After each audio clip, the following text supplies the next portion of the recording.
La semaine folle de Tanguy Pascal. Bonsoir messieurs. Bonsoir madame. Bonsoir Eric. Bonsoir Eric. Alors vous êtes bien triste ce soir car nous allons nous séparer pendant longtemps. Bah j'en sais rien, qu'est-ce que je vous dise.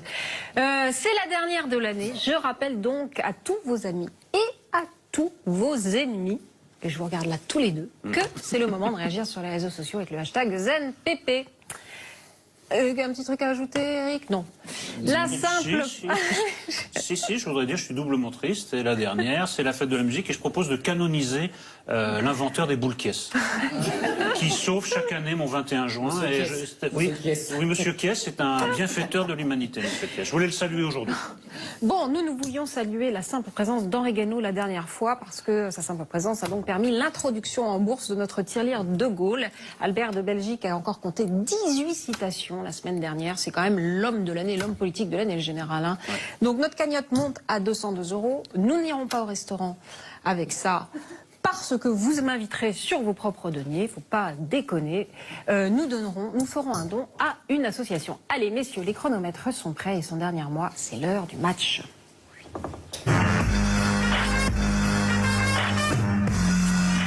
Alors il voulait moraliser la vie publique, mais c'est finalement démoralisé et fracasser lui-même sur les affaires. François Bayrou n'a donc tenu qu'un mois au gouvernement. Vraie surprise pour vous, Eric, ou est-ce que vous y attendiez? En tout cas, c'est bienvenu, parce que entre le recasage de Richard Ferrand à l'Assemblée, la démission dans un premier temps de Sylvie Goulard, mais pas de Marielle de Sarnez, ni de François Bayrou, il commençait à y avoir un petit fumet de tambouille politicienne qu'on croyait évaporée et qui revenait. Puis à mon avis, c'était inévitable, parce que d'abord, ceux qui se sont penchés sur le dossier des emplois fictifs au Modem disent qu'il y a quand même matière, sans doute, à poursuite, en tout cas que... on peut pas écarter cette possibilité. Qu'ensuite, il se trouve que François Bayrou était garde des Sceaux, en charge d'une loi sur la moralisation, et qu'on peut pas quand même porter une loi pareille. Je sais bien que tout est possible dans la vie, mais enfin, il devrait y avoir quand même quelques exceptions. On peut pas poursuivre à ce point-là, avec une épée de Damoclès judiciaire au-dessus de la tête. Et puis ensuite, Macron a été élu sur une promesse de rupture avec les comportements du passé. Donc, à mon avis, tout invité à prendre cette décision. Après, moi, ce que je salue, c'est qu'aux dépens de Bayrou et de Marielle de Sarnez, c'est la stratégie très machiavélique, je trouve, de Macron, qui a commencé à envoyer un premier signal avec Richard Ferrand, se tournant vers Bayrou en lui disant, tu vois, ensuite Sylvie Goulard, tu vois, et en fait, il a attendu que Bayrou s'exclue tout seul du gouvernement pour que ça se passe en douceur. Donc c'est une leçon de stratégie politique, une décision bienvenue. Une nouvelle leçon. Maintenant, je trouve qu'à un moment ou à un autre, il faudra arrêter ces petits arrangements, cette petite chronique judiciaire pour s'attaquer aux vrais gros dossiers qui attendent la France. Je trouve qu'on perd beaucoup de temps. C'est moi. François Bayrou. Alors, il part.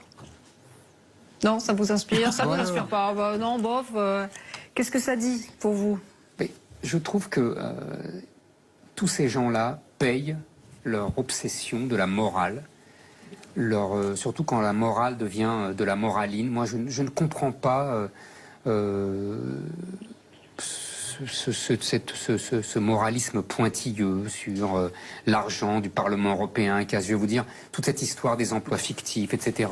Ouais. De toute façon, c'est de la politique, tout ça. L'argent, il vient du Parlement européen, il paye des gens pour travailler au Parlement européen, pour travailler dans le parti du Modem. Le travail précise quelques tâches et pas d'autres. Enfin bon. Alors... Moi, justement, je pense que ça, c'est du juridisme, c'est du pointillisme. Je n'ai jamais compris ces histoires-là, même du temps de Chirac. Les types travaillaient pour le RPR, point, que ce soit la mairie de Paris ou pas. Les temps ont changé, hein, Eric. Les temps ont changé. Mais je m'en fous. Non, mais il y a deux choses. Non, mais attends, c'est pas un argument, les temps ont changé. Excuse-moi, les temps ont changé, c'est pas un argument. On a changé. C'est pas parce que les temps changent. Les fonds alloués en Europe ne sont pas destinés à financer la vie politique française, et voilà. Si, les temps ont changé parce qu'avant c'était le Far West. Je m'en fous complètement. Avant c'était le Far West. En plus, faire payer le Parlement européen ne me dérange pas. Oui, non, mais ça, c'est un autre problème. Bah non. Avant c'était vraiment le Far West. Ça se passait en liquide, etc. Tout le monde le sait. On a établi des règles. En effet, les temps ont changé simplement parce que les lois ont changé. Mais il y a deux choses. Il y a d'abord que quelqu'un qui porte une loi sur la moralisation, le débat forcément sur la morale. Ça, c'est la première chose. C'est cette loi de la moralisation que je conteste aussi. D'accord. Mais le deuxième point, c'est même d'un point de vue politique, est-ce qu'il ne vaut pas mieux qu'ils partent tous maintenant le Modem, plutôt que d'alimenter un feuilleton médiatique et un feuilleton judiciaire qui va peut-être se terminer. Il dit dans Le Monde, j'ai pas l'intention de me mettre un bâillon. Mais même en dehors de ça, c'est mieux qu'il parte maintenant, qu'il soit obligé de le faire à la suite d'une mise en examen politiquement. Voilà. Donc du point de vue de la morale qui te répugne tant, comme du point de vue politique, c'est une Mais la morale ne me répugne pas.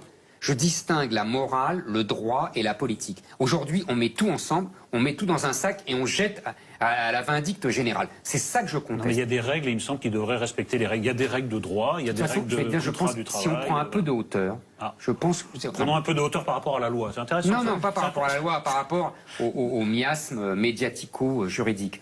La hauteur, c'est qu'en fait, Bayrou était la dernière incarnation du monde d'avant. C'est ça qui m'intéresse. Et que Bayrou est, si tu veux, le symbole de ce qu'il y a eu avant Macron. C'est-à-dire que avant Macron, il y a eu des tentatives de faire du Macron. En fait, pour moi, le projet de Macron, c'est le projet de Giscard. Il n'a pas inventé ce dossier. Non, je ne dis pas qu'il a inventé ce dossier. Je dis que c'est révélateur, si tu veux, qu'il faut que tout disparaisse qui a pu exister avant Macron. C'est tout. C'est un symbole. J'y vois un symbole. J'y vois le symbole que plus rien ne doit exister. Et surtout, on ne doit pas savoir qu'en fait, Macron a une histoire politique, a une histoire en tout cas idéologique, puisque c'est pas lui, et que cette histoire-là, elle s'appelle Giscard, elle s'appelle Delors, elle s'appelle Bayrou, c'est-à-dire tous ceux qui ont essayé de rassembler le centre-gauche et le centre-droit dans un projet fédéral européen. Il y a un projet idéologique derrière Macron. Et que je trouve que Bayrou était intéressant en cela. Mais comme dans l'affaire Fillon, tu as toujours le même processus de raisonnement. Quand la réalité t'arrange pas, elle n'existe pas. Il y a une réalité. Il y a une réalité du dossier Fillon qui a amené logiquement à ce qu'on a vu. Il y a une réalité du dossier Bayrou qui a amené. Monsieur Le Retenti et le temps presse, car on n'est pas là pour beurrer les sandwichs, comme on dit chez Audiard. Deuxième thème de match pour cette dernière. Il paraît que c'est la réplique préférée de Macron. C'est vrai ? Oui. Pour cette dernière, messieurs, en survolant cette année rocambolesque, à part évidemment Emmanuel Macron, quelle est pour vous la personnalité de l'année? On fera un bilan global tout à l'heure avec Serge Boati et Guillaume Durand, mais là, juste pour vous, la personnalité... À part Emmanuel Macron, ce sera quand même Emmanuel Macron, parce que je suis français et que c'est une histoire insensée qui nous est arrivée à nous, c'est-à-dire l'émergence de quelqu'un qui était inconnu, en tout cas du grand public, qui était absolument éloigné des grands partis, qui n'a jamais été un apparatchik, qui n'a jamais fait carrière dans un parti véritablement au sens politique. Ça va, nous fait pas Paris Match, on connaît par cœur toutes les semaines. Qui rafle la mise. Après, si c'est la révélation de la saison, j'aurais pu évidemment prendre Trump, qui a une histoire un peu parallèle à celle de Macron, dans un autre genre, plutôt dans le genre populiste. Mais je suis d'accord, là je suis d'accord. Bon, il se trouve... il y a des points communs, je suis d'accord. Il y a des points communs. Bien sûr. Après, dans l'un et l'autre cas, les choisir comme révélation de l'année, ça ne veut pas dire approbation, ça ne veut pas dire admiration. Quand Time choisit Hitler comme homme de l'année en 38 ou Staline en 39, c'est pas qu'ils étaient devenus hitlériens ou staliniens. Mais je trouve que ces deux trajectoires ont quelque chose de parallèle. Comme Trump a pris un peu d'avance, on espère que ça va mieux se passer pour Emmanuel Macron, parce que vraiment le mandat de Trump, ça va de mal en pire. Je suis d'accord, il y a des points communs, il y a une différence quand même fondamentale, c'est que Trump se construit contre les médias, alors que Macron se construit grâce et avec les médias.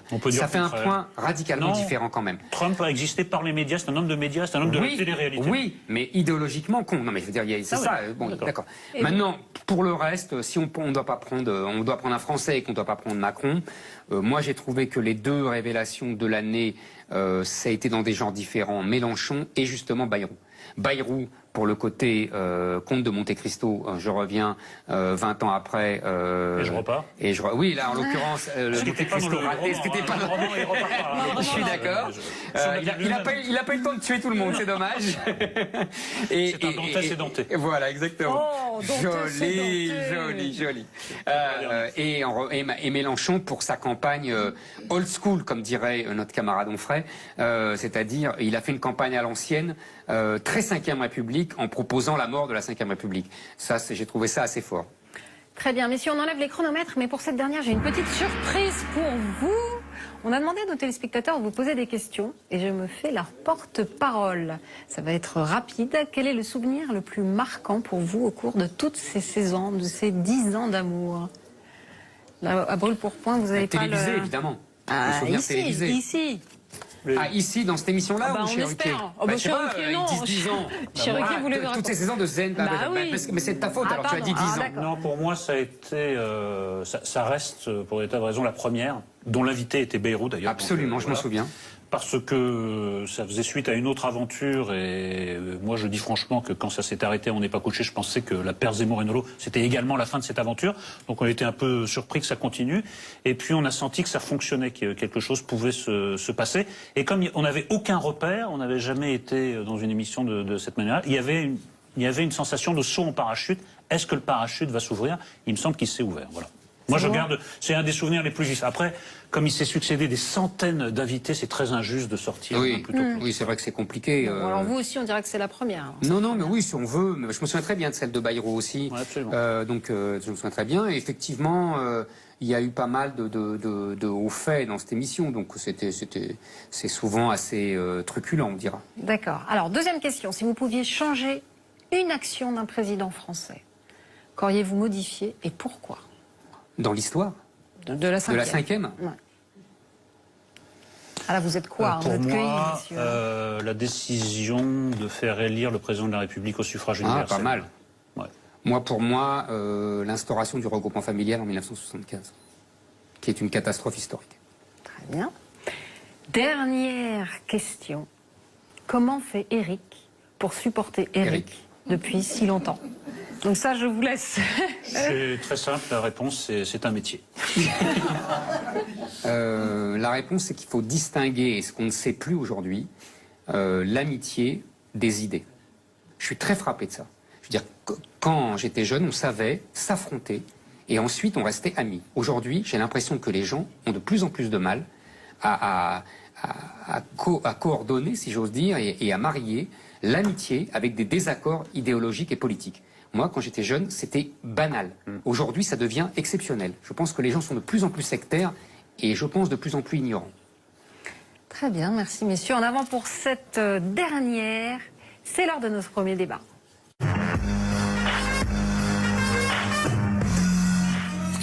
Le nouveau visage de l'Assemblée nationale est donc plus jeune et plus féminin. 224 femmes, et parmi elles Clémentine Autain et Aurore Berger. Mais avant de recevoir ces deux bisous, voici les disparus de l'année.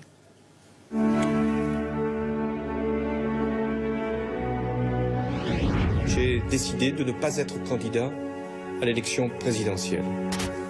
Bonne chance à la France. J'assume mes responsabilités. Cette défaite est la mienne. Et c'est à moi et à moi seul qu'il revient de la porter. J'ai donné 40 ans de ma vie au service de la France. Et cela m'a apporté de grands bonheurs et quelques peines. J'accompagnerai ce combat avec volonté. Mais je ne le ferai pas en tant que premier secrétaire du Parti socialiste. Clémentine Autain et Aurore Berger, venez, c'est par ici que ça se passe. Bonsoir mesdames, merci d'être là. Bonsoir. Bonsoir. Merci beaucoup Clémentine Autain, vous êtes femme politique et journaliste, vous êtes ancrée à gauche, proche de Jean-Luc Mélenchon, dont vous avez été la porte-parole. Et vous êtes enfin nouvellement élue dans la 11e circonscription de Seine-Saint-Denis. Bonsoir Aurore Berger, bonsoir. Vous êtes femme politique aussi, ancrée à droite. Vous avez soutenu Alain Juppé à la primaire de la droite et du centre. Et vous êtes fraîchement élue aussi dans la 10e circonscription des Yvelines, où vous avez battu Jean-Frédéric Poisson. Alors mesdames, bonsoir. Est-ce qu'elle vous donne envie cette assemblée? Déjà, elle est renouvelée largement. Elle est féminisée. On en est aussi un peu le témoignage. Je pense que ça fait du bien d'avoir une assemblée qui ressemble un peu plus quand même à la France par rapport à ce qu'on a pu connaître. Je trouve qu'on a été traités avec beaucoup de condescendance, nous, en tout cas candidats de la République En Marche pendant cette campagne, par ceux qui étaient les députés sortants et qui considéraient que pour être député, il fallait forcément l'avoir déjà été, ou forcément avoir exercé des responsabilités dans des grands exécutifs locaux. Et malgré tout, les Français nous ont fait confiance. Clémentine Autain? Moi, je retiens surtout que l'Assemblée nationale n'est pas du tout à l'image de la réalité politique française. D'abord, on a eu une élection législative avec une abstention record, ce qui montre un malaise démocratique, je dirais même un système institutionnel totalement malade, exsangue, à bout de souffle. Nous, on avait plaidé pour une nouvelle République, une 6e République. Donc c'est ce qui me frappe d'abord, c'est que s'il y avait eu par exemple la proportionnelle, ma famille politique aurait eu sans doute une centaine de députés. Bon, nous sommes une trentaine. Donc ça, c'est pour moi la chose la plus importante. Après, sur les profils politiques, moi je suis favorable au renouvellement, donc je trouve ça mieux toujours d'avoir des nouveaux visages. Je constate quand même que grâce ou à cause de La République En Marche. Je suis pas sûre qu'on ait beaucoup gagné en termes de profil sociologique, c'est-à-dire de faire en sorte que... Il y a beaucoup de femmes, en tout cas. Des femmes, et ça c'est bien. Il y a des femmes, mais je parlais, par exemple, bon, dans notre groupe, on a une aide-soignante qui est élue, j'en suis très heureuse. J'ai l'impression qu'il n'y en a pas beaucoup. Dans les cas je voulais juste souligner, exactement, mais dans la représentativité, il y a aussi la question de l'origine sociale. Ah bah oui, vous pouvez être d'accord, Clémentine Autain. Je suis tout à fait d'accord. De temps en temps, que si vous-même vous dites il fait très très chaud aujourd'hui, je pense qu'on va être d'accord. Oui, bah non, ici, il faut pas chaud. N'empêche que moi je conteste un peu Bizu, parce que les vrais Bizus, ce sont ceux et celles qui sont entrés en étant complètement novices en politique. Ça vous correspond pas tout à fait. Donc moi je conteste un peu la présentation. Est-ce que le vrai renouvellement c'est vous ou vraiment des gens qui du jour au lendemain ont changé de profession pour faire de la politique? D'abord, le vrai renouvellement, ça serait qu'on ait un Parlement qui mène une politique nouvelle. D'accord. Je pense que le premier renouvellement, ce qu'attendent les Français, c'est un changement de politique. Or, malheureusement, avec La République En Marche, on va avoir la sinon vous auriez gagné les élections. De l'ère Sarkozy et de l'ère... Vous auriez gagné les élections, vous avez perdu les élections. Arrêtez. Excusez-moi, je suis désolé, moi je ne suis pas spécialement macronien, mais les Français n'attendent pas un changement de politique puisqu'ils ont préféré Macron à Mélenchon. Je pense qu'il peut revenir à la question. Clémentine Autain étant une politicienne, je l'ai bien vu, elle esquive immédiatement la question. C'est là où on voit que vous n'êtes pas tout à fait novice. Moi j'aimerais bien que vous répondiez aux deux. Est-ce que vraiment c'est un renouvellement, que ça soit des gens issus des appareils en fait qui accèdent à l'Assemblée nationale? Oui, je pense qu'il est positif de ne pas avoir à l'Assemblée nationale que des gens qui ont déjà exercé plein de mandats, qui ont eu des fonctions dans les partis politiques. Donc ça, c'est un... Oui, je pense que c'est positif. Pour autant, il ne faut pas simplement changer les profils, les personnes. Il faut aussi changer de politique. Or, il me semble que les Français, d'ailleurs ceux que j'ai rencontrés, Sevran, Villepin-Tremblay, beaucoup disaient bon, il faut voir. On va voir ce qu'il va faire, avec une certaine énigme sur ce qu'il va faire. Bon. Quand on lit précisément le programme qui est celui d'En Marche, qu'est-ce qu'on voit? Que la loi travail est au programme, une nouvelle loi travail. Les Français n'étaient pas d'accord avec la loi travail El Khomri, et d'ailleurs, quand vous les interrogez, 2 tiers disent on ne veut pas d'une nouvelle loi travail. Entre la présidentielle et les législatives. Je suis bien d'accord avec vous. Moi, je suis pas d'accord sur la question de l'abstention. Je dis juste une dernière chose, et pour que vous puissiez me répondre, je pense que le vote En Marche a été aussi une façon de sanctionner les 2 grands partis qui ont gouverné. Donc il y a eu une utilisation aussi du bulletin de vote en disant on ne veut plus du Parti Socialiste, on ne veut plus de l'UMP, les Républicains, on veut une nouvelle proposition politique. Mais j'en dis juste que les Français risquent d'avoir la gueule de bois très très vite parce que je ne crois pas que la loi travail, ce sera le juge de paix, c'est sûr. Non, mais là où je ne suis pas d'accord, c'est sur la question de l'abstention. Les Français sont libres de voter ou de ne pas voter. À partir du moment où ceux qui sont venus voter ont voté massivement pour qu'on ait une majorité, ils ont fait ce choix-là. Ils avaient d'autres options, d'autres possibilités. Ils pouvaient massivement voter pour la France Insoumise. Ils ne l'ont pas fait. Ils pouvaient majoritairement voter pour le Front National, pour le Parti socialiste ou pour les Républicains. Ils l'ont pas fait. Donc ceux qui se sont déplacés ont dit on va lui donner une majorité. Après, ce qui est sûr, c'est que derrière, ça déclenche une responsabilité immense parce qu'on n'a pas le droit de se planter. On peut plus avoir le droit de se planter à partir du moment où justement on a une légitimité et on a une majorité pour agir et pour réformer. C'est ça que les gens attendent. Je pense qu'ils attendent de nous des résultats avant tout. Alors j'aime bien quand vous croyez dire des choses nouvelles alors que moi j'ai pas la prétention de dire des choses nouvelles. Non, mais j'entends on ne peut plus se planter depuis à peu près 20 ans. C'est-à-dire qu'à chaque nouvelle majorité, j'entends les nouveaux élus dire mais vous savez c'est la dernière chance, on ne peut plus se planter, on ne peut plus, on n'a plus le droit à l'erreur. Donc ça m'amuse beaucoup comme renouvellement. Il y a mieux. Maintenant, quand vous dites comment, c'est un constat tout simplement qu'on n'a pas le droit à l'erreur. Oui, mais c'est un constat que j'entends à chaque nouvelle législature. Et on n'a pas le droit de le faire même s'il continue à être pertinent. C'est un peu ridicule si vous voulez, si à chaque fois on le dit et à chaque fois on se plante. Et moi, c'est la première fois que je suis élue. C'est la première fois que je suis élue. Oui, mais justement. Et moi, je ressens quand même beaucoup cette responsabilité-là. Et je ressens aussi ce qu'on a entendu pendant toute la campagne. Et je pense qu'on l'a entendu toutes les deux. Que vous n'avez pas le droit à l'erreur. Et on est là pour vous bossiez et que vous ayez des résultats. Ils se fichent complètement de l'avenir des partis politiques. Mais ça, ils ont bien raison. C'est pas leur sujet. Ça, ils veulent juste qu'on bosse. On est d'accord là-dessus. Mais vous savez quand même que quand vous dites on est sûr qu'on bosse, vous savez quand même que en gros, vous ne servirez pas à grand-chose. C'est-à-dire c'est-à-dire que, je ne sais pas si on vous a expliqué ça, mais le pouvoir ne vous appartient pas.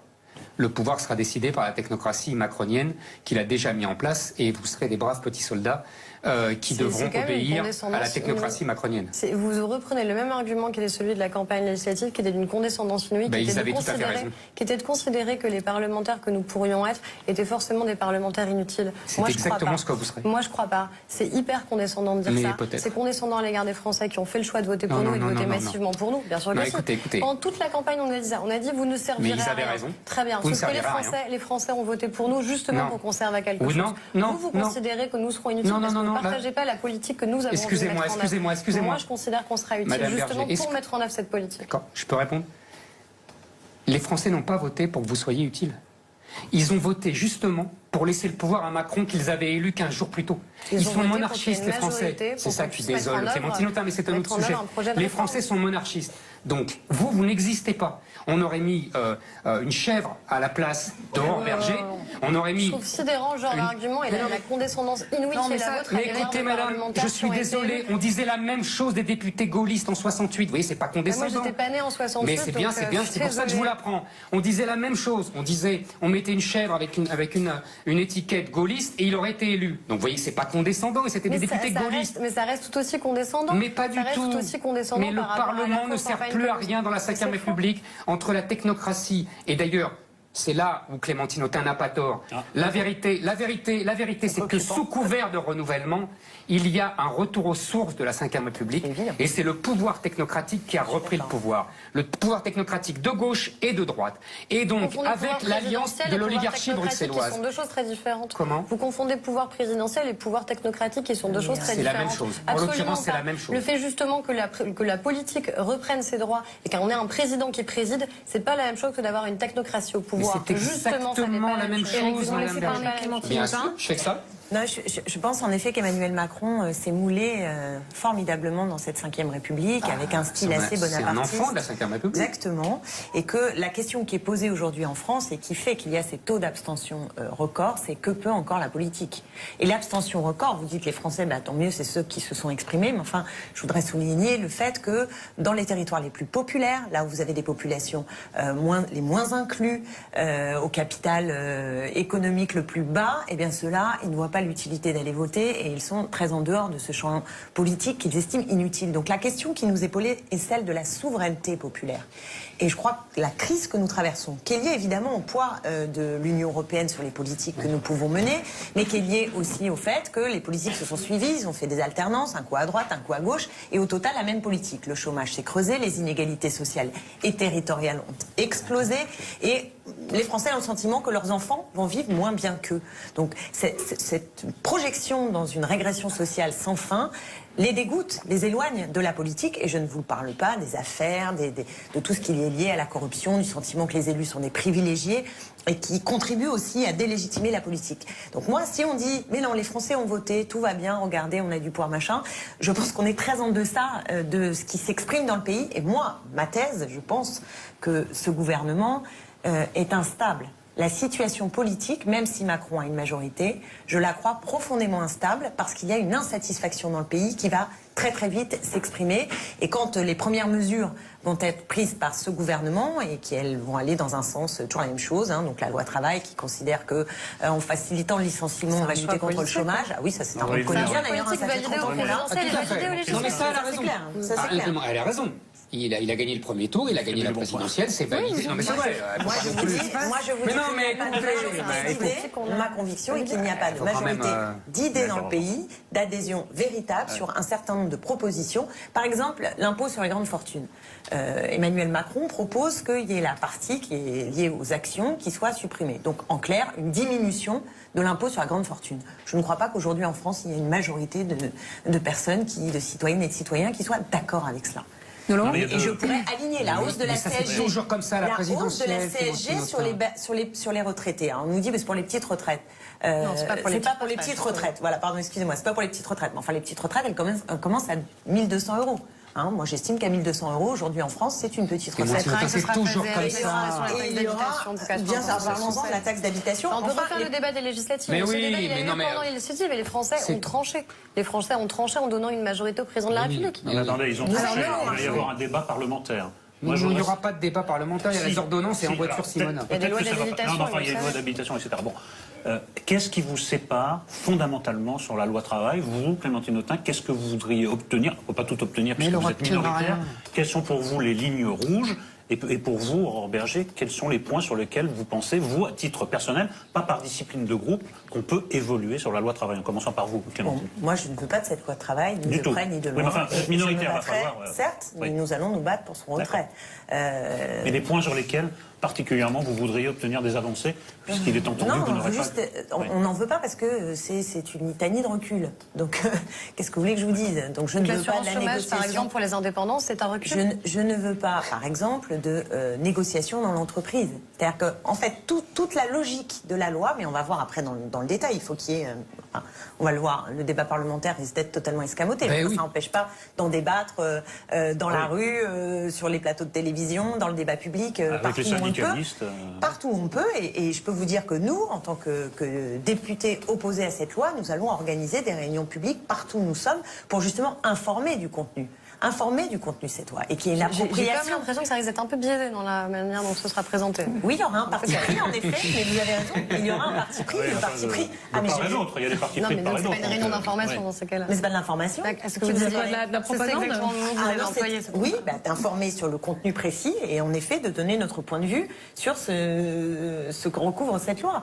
Je voudrais juste signaler que le parti d'Emmanuel Macron a bénéficié pendant la campagne et risque de continuer à bénéficier de lobby, je ne peux pas utiliser d'autres termes, médiatiques, financiers, qui fait que quand même on a en termes de propagande, de thèse de grand complot qui ferait qu'on est soutenu ça n'est pas un grands intérêts financiers et médiatiques. Ah bah c'est pas un complot, c'est un fait. C'est une réalité politique et sociale. Ça c'est la vérité. Vous voulez que je vous dise combien de une Emmanuel Macron d'hebdomadaire a fait en 2016? 75, Aurore Bergé. Mais regardez le détail des unes. Vous pensez qu'elles étaient toutes positives? Quasiment toutes. Tout à géographique. Et alors, depuis qu'il est élu, alors là, on est passé complètement dans l'historiographie. Je me permets de reposer ma question. Je ne mettais pas valeur actuelle dans ce qui est la grande... C'est pas parce qu'on fait une que forcément c'est positif. Mais alors, excusez-moi. La valeur actuelle est complètement marginale dans cette bataille médiatique. J'aimerais finir le point. Sur ce qui a filtré de la future loi travail, est-ce que pour vous, tout vous convient? Est-ce que c'est à prendre ou à laisser? Ou il y a des points sur lesquels vous voudriez obtenir des avancées, des changements? Pour l'instant, moi, ce que j'ai lu sur la loi travail, notamment sur la conférence de presse du Premier ministre, me convient. C'est-à-dire, c'est la simplification du droit du travail, c'est la question de l'assurance chômage universelle, notamment le fait que les indépendants puissent en bénéficier, c'est le fait qu'un démissionnaire puisse bénéficier demain d'indemnité chômage, qui fait qu'on pourra plus facilement prendre un risque de monter sa boîte plutôt que d'être coincé dans un emploi qui nous convient pas. Je pense que tout ça, ça remet aussi beaucoup plus de mobilité, beaucoup plus de prise de risque, et c'est ça qui est très positif. Traduction, beaucoup plus de précarité, de flexibilité. Mais non, en quoi c'est une précarité? Quand vous êtes indépendant, vous n'avez pas l'assurance chômage demain. Donc comment vous considérez que c'est une régression qu'un indépendant puisse demain bénéficier de l'assurance chômage? Je considère que la logique d'Emmanuel Macron... Mais sur ce point précis? Oui, mais c'est sur ce point précis, d'ubérisation de la société, c'est-à-dire de favoriser tout ce qui est auto-entrepreneur, etc. Ça fragilise en effet la société. On n'a pas le droit de vouloir créer son entreprise, de décider de même pour la création, et je suis même peut-être plus que vous pour la mobilité dans l'entreprise et dans la vie professionnelle. Profondément, je crois qu'il faut qu'il y ait de la mobilité. Mais pour qu'il y ait de la mobilité, il faut qu'il y ait de la sécurité. D'où le fait qu'un démissionnaire puisse avoir une assurance chômage demain. Et en c'est exactement ça, c'est une nouvelle sécurité, justement. Non, c'est pas une sécurité nécessairement pour le salarié, c'est d'abord une sécurité pour l'employeur. Mais c'est un débat, on va rediscuter de tout ça. Ce débat m'amuse beaucoup parce que c'est toujours la même discussion. Ça fait 10 ans ou 20 ans qu'on entend que si les patrons peuvent licencier, ils embaucheront davantage. C'est absolument pas ce que je viens de dire. Je dis que si vous êtes un salarié, que vous souhaitez démissionner de votre emploi, la philosophie du projet de Macron, c'est ce que je dis. C'est pas ce que vous dites. Et si, excusez-moi. Je pense que Clémentine Autain et Éric Zemmour sont d'accord. Oui, mais là, c'est ce que j'allais dire. Moi, j'écoute ce qu'on dit, je lis ce qu'on écrit, et je sais très bien que depuis 20 ans, la philosophie, elle est défendable d'ailleurs. Je ne vous dis pas que c'est absolument scandaleux, mais la philosophie, c'est de dire si le patron peut débaucher facilement, renvoyer facilement, il pourra embaucher plus tranquillement. C'est comme ça que c'est présenté. C'est comme ça. Voilà, c'est tout ce que je disais. Maintenant, je ne suis pas sûr que ça soit vrai, mais de toute façon, je pense que ça va être réglé par la croissance qui arrive. En fait, Macron a de la chance et il va nous faire croire que c'est sa réforme qui va permettre les embauches qui vont venir à l'automne parce qu'il va y avoir un peu plus de croissance. Mais tout ça sur le fond, ça ne réglera rien parce qu'il y a des problèmes de fond bien qui dépassent tout à fait le code du travail. Qui sont la mondialisation, qui sont l'euro, qui sont tous ces sujets vraiment méta-économiques, si j'ose dire, c'est macroéconomique en tout cas, et qui dépassent bien, d'après moi, le petit code du travail et les petites rigidités. Bien sûr, parce que par exemple, pour chaque personne, c'est pas petit, mais globalement, c'est petit. Voilà. Bien sûr, il y a une logique globale qui est au service des marchés financiers, pour la faire très court. Mais après, très concrètement, quand on va faciliter le travail de nuit, quand on va faciliter le travail du dimanche, quand on va faciliter le fait que les heures sup ne soient du coup plus rémunérées comme avant, c'est une logique qu'on connaît bien. Retourner à la défiscalisation des heures supplémentaires. C'est justement positif en termes de pouvoir d'achat, non? Ben non, je ne crois pas ça, figurez-vous, parce que au bout du bout de la chaîne de cette logique, on arrive à une situation à l'allemande ou à l'anglaise où en effet on fait baisser la courbe du chômage, mais ce qu'on crée c'est massivement des travailleurs pauvres, et y compris en facilitant les statuts d'auto-entrepreneurs. Pardonnez-moi, une phrase. Ça fait des années que j'observe ça dans tous les autres pays. Dans le système actuel, je dis bien dans le système actuel, vous ne pouvez pas avoir baisse du chômage et pas de montée de la précarité. C'est ou l'un ou l'autre. Depuis 20 ans, on a choisi le chômage. Les pays voisins ont choisi la précarité. Mais vous ne pouvez pas avoir un troisième chômage. D'accord, enfin entre chômage et précarité, vous savez que souvent... Moi, je préfère la précarité. Oui, non, mais d'accord, mais le chômage est une forme de précarité. J'espère que tout le monde... Non, mais vous avez compris ce que je veux dire. Non, c'est pas la même chose. Au chômage, on travaille pas. Précarité, on travaille pas. Est-ce qu'il n'y a pas un autre... Non, c'est pas pareil. Les travailleurs pauvres, c'est bien ce que je suis en train de dire. Absolument. Et ben voilà, c'est ça. En Allemagne, vous avez 2,5 millions de personnes qui travaillent pour moins de 5 euros de l'heure. Oui, ils n'ont pas de chômage. Moins de 5 euros de l'heure. Non, mais d'accord. Une dernière question. Mais vaut mieux travailler qu'être chômeur. Non, mais c'est un choix. La valorisation du travail. Moi, je suis d'accord. C'est une question de position sociale aussi. Voilà. Non, mais là, si vous voulez, c'est un vrai sujet, je ne dirais pas... Moi, je suis pour, en effet, qu'on libère du travail pour tout le monde, mais que tout le monde puisse travailler. Voilà, je pense qu'on est dans une société où en fait le partage du temps de travail, le partage des richesses, c'est-à-dire d'essayer de dégager des marges à mettre dans les biens communs en haut, là, où il y a beaucoup d'argent à attraper. Je veux dire, les 60 à 80 milliards de l'évasion fiscale, on peut essayer d'en récupérer. Les 40 milliards du CICE, du pacte de responsabilité, vous n'attrapez rien du tout. Vous savez très bien que c'est tout le problème. Le débat est fini. Donc il y a de l'argent possible à récupérer pour partager le temps possible. Votre voisine doit partir. Est-ce que le dernier danger qui vous guette, c'est pas que l'Assemblée nationale va être le précaré des grandes gueules, à savoir que ça va être dominé par Richard Ferrand, par Marine Le Pen et par Jean-Luc Mélenchon, que je classe... Et par vous? Non, justement, que ça va être dur d'exister parce que ça va être le précaré d'affrontement entre les ténors des différents partis. En quoi ça nous empêcherait, nous, de faire entendre notre voix et d'exister? On va prêter et puis c'est le rôle de l'Assemblée nationale. Parce que vous allez prêter une attention plus particulière à ceux qui sont des nouveaux entrants extrêmement médiatiques et que vous connaissez déjà. En quoi ça exclut le fait que, justement, on puisse avoir d'autres voix qui puissent exister? Moi, j'ai pas l'intention, en tout cas, d'être muette pendant 5 ans.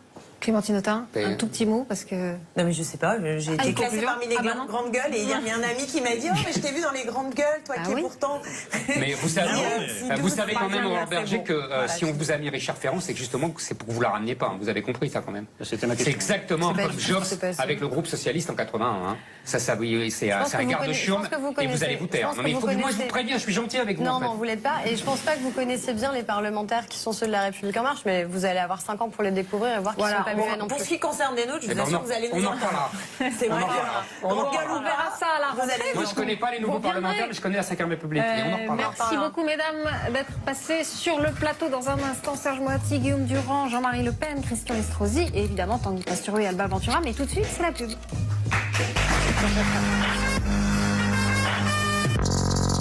Demain, sur Paris Première. Les Japonais sont dans une logique de conquête de la moitié du globe. Les Marines combattront les Japs sur des îles microscopiques dont nous n'avons jamais entendu parler.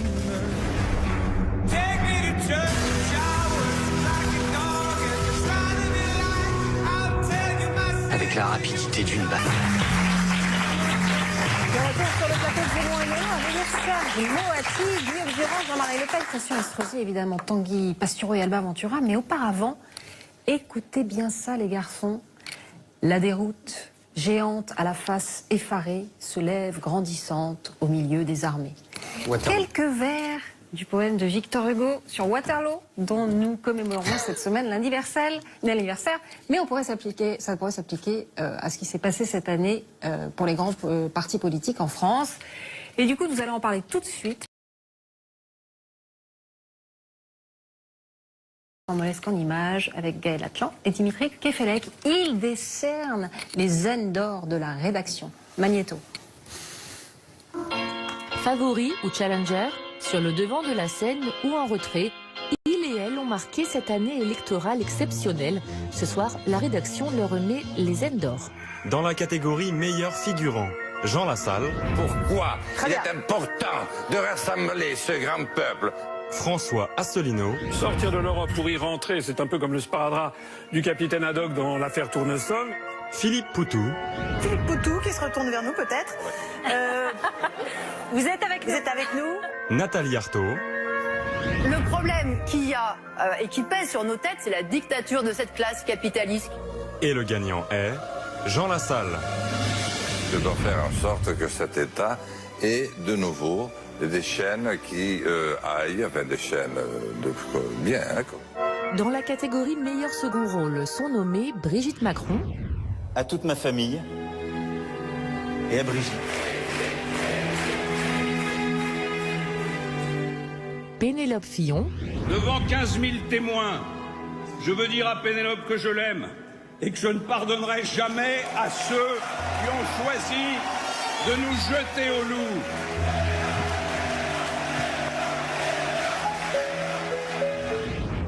Et la gagnante est... Est-ce que vous connaissez la réponse? Attendez la suite. Brigitte Macron. Dans la catégorie meilleurs effets spéciaux, sont nommés Jean-Luc Mélenchon avec son expérimentation de l'hologramme. Maintenant, à Paris.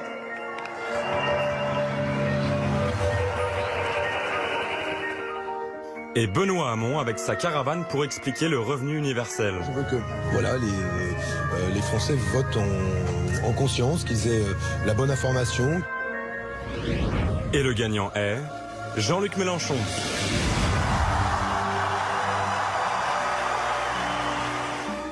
Dans la catégorie meilleur costume sont nommés François Fillon avec son styliste Robert Bourgi.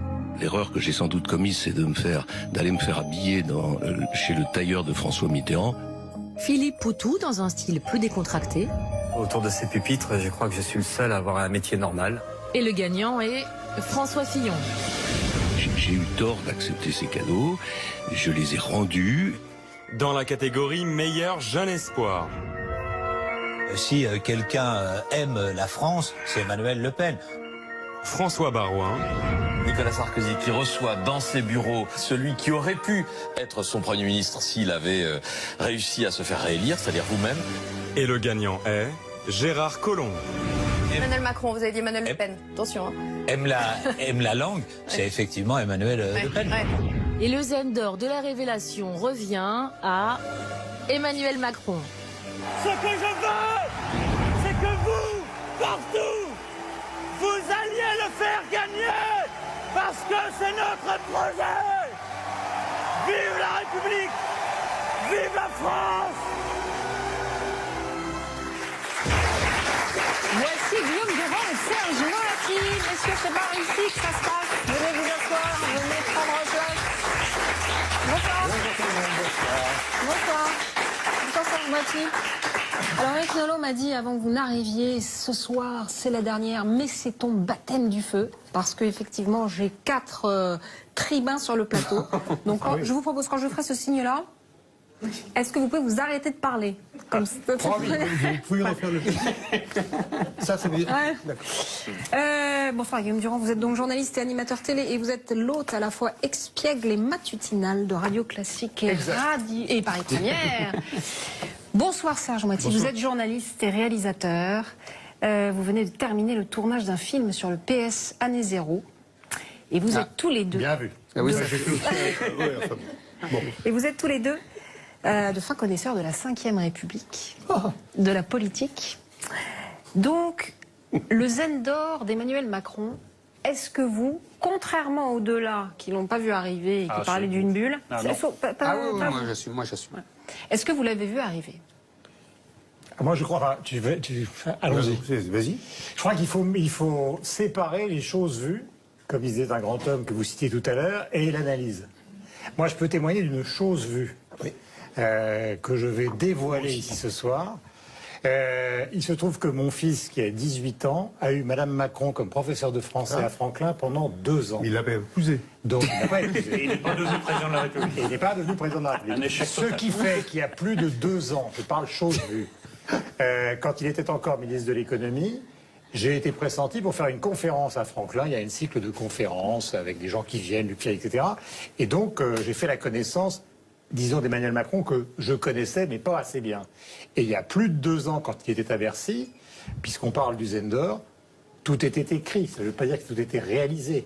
Mais on peut retrouver cette vidéo qui doit exister sur le net, parce qu'il est probable que des gens l'ont filmée. Personne n'était encore au courant. Tout le monde connaissait son ambition, mais pas la manière dont elle allait être mise en scène. Tout le monde savait qu'il y avait quelque chose autour de ses relations avec François Hollande qui n'était pas clair, et avec Manuel Valls, mais c'était pas encore totalement décisif. Tout a été dit, tout a été montré. Donc, si vous voulez, si on doit considérer que le Zender récompense un stratège un stratège hors pair, alors qu'il n'avait pas de troupes. Je vous rappelle qu'à cette époque-là, Benjamin Griveaux installait des supermarchés qui étaient son principal collaborateur pour Unibail Rodamco. Il y a 2 ans. Donc il y a incontestablement une force, qui ne veut pas dire qu'on est dans le domaine de la pensée, mais il y a une force stratégique qui s'est exprimmée et que donc j'ai vu. Serge Moiti, votre mot. Voilà. Quand il y a de la zen d'or ou pas, il n'y a pas de plaisir, on le sait. Mais c'est amusant. Oui, c'est pas mal. Donc est-ce que j'ai senti est-ce que vous l'avez vu arriver? Moi, ce qui m'a frappé, monsieur, c'est pas aussi bien qu'avoir son fils qui a été élève. Non, mais c'est pas de l'avoir l'idée, c'était vu. Non, mais recommence pas. Le truc, moi, j'ai assisté à un meeting une fois, il y a longtemps, à Lille. Et j'avais été fasciné par l'ampleur, la ferveur des gens qui étaient là, etc. J'avais été fasciné. Et quand je me suis dans la salle comme ça, je faisais des entretiens, et tout, parce que je fais aussi un film sur le présidentiel quand même. Et j'étais là comme ça, etc. Je fais un film sur nous en même temps là en ce moment. Oui, là je tourne.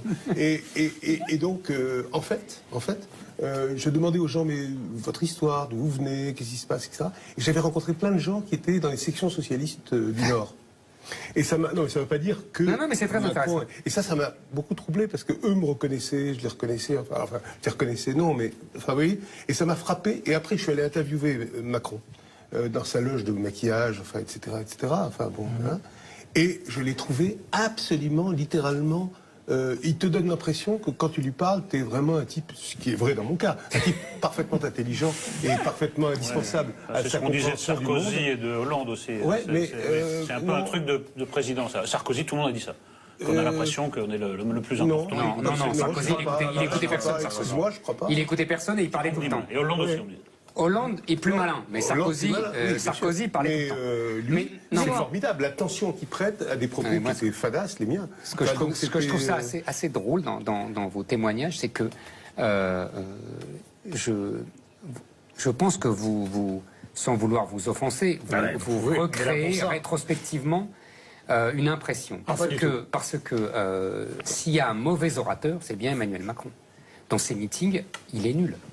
Je veux dire, on a connu François Mitterrand, donc on peut juger à l'aune d'un vrai orateur. Oui, moi, je vous parle de stratégie, je vous parle pas de... Mais j'ai bien compris. Mais ce qui me frappe, moi, dans ce que dit Moati, c'est effectivement le contraste entre la ferveur des publics et la médiocrité de l'orateur. Ça, c'est déjà un truc qui me sidère depuis des mois, et j'avoue que je ne trouve pas la solution. Peut-être que tout simplement, c'est parce que ce public-là ne connaît rien à la politique, qu'il n'a pas nos habitudes de vieux routiers, etc.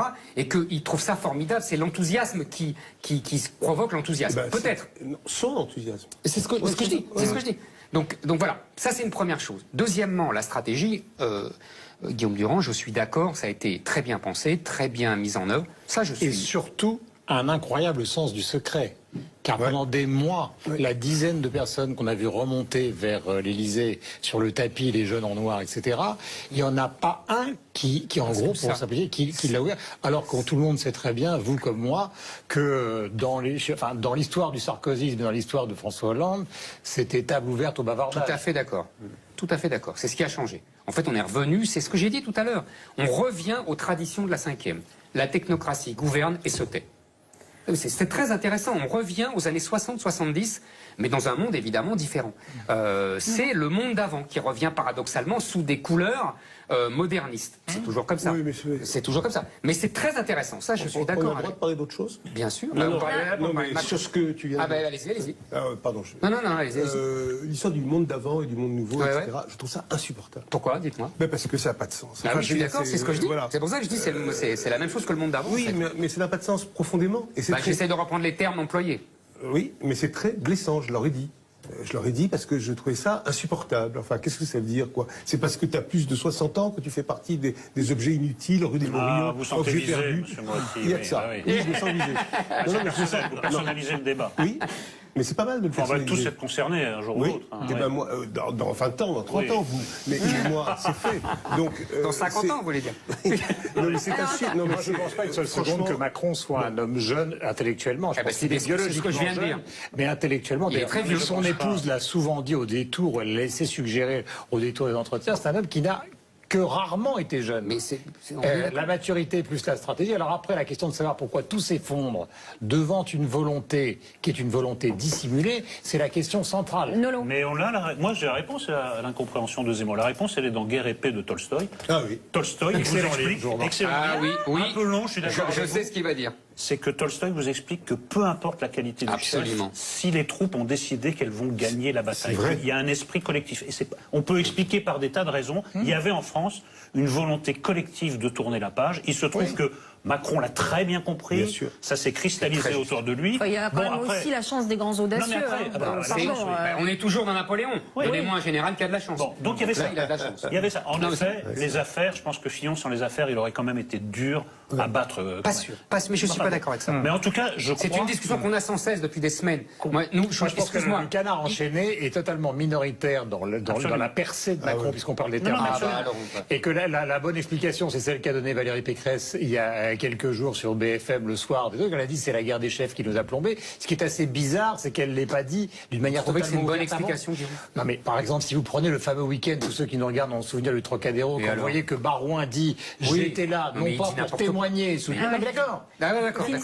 C'est quand même l'exemple d'un... Oui, d'accord. C'est l'exemple d'un bordel terrible. Il dit n'importe quoi. Finissez la phrase, Guillaume. J'étais là, voilà, on va le voir. Je n'étais pas là pour le soutenir. Tout le monde a commenté le soutien de Barouin. J'étais là parce que j'étais persuadé qu'à la fin du discours, il allait dire au revoir. Mais vous savez bien que c'est faux, il ment. Comment? Il ment comme un arracheur de dents.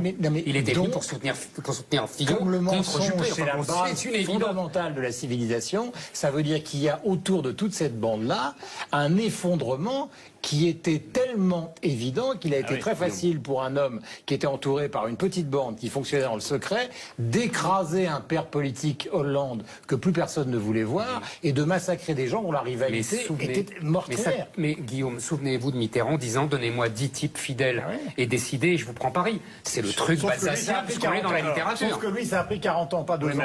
Parce qu'il y avait le général de Gaulle en face. Excusez-moi du peu. Non mais est-ce que ça peut Guillaume, est-ce que ça peut continuer comme ça? Parce qu'en effet, il y a eu la volonté collective, populaire, il y a eu un homme qui a eu un talent incontestable, mais est-ce que ça peut durer comme ça? Mais la question maintenant, elle est économique, elle n'a aucun rapport avec la politique. Je ne suis pas d'accord. Elle n'est pas seulement économique. La politique, c'est une question d'état d'esprit aussi. Qu'est-ce que les gens ne veulent plus? Ils ne veulent plus une exposition de la vie privée. En gros, ils veulent plus qu'on se promène au pouvoir avec des... Ils veulent plus de Sarkozy et d'Hollande, quoi. Ils ne veulent plus de copinage avec les journalistes. Ils ne veulent plus de frondeurs dans une équipe gouvernementale. Et troisième point, c'est pour ça que je parle de l'économie, ils veulent des résultats. C'est-à-dire que si Macron, le chômage ne baisse pas assez vite, si les problèmes de déficit budgétaire confrontés à ce qui se passe en Europe, ça ne s'arrange pas, il payera comme les autres. Il payera comme les autres.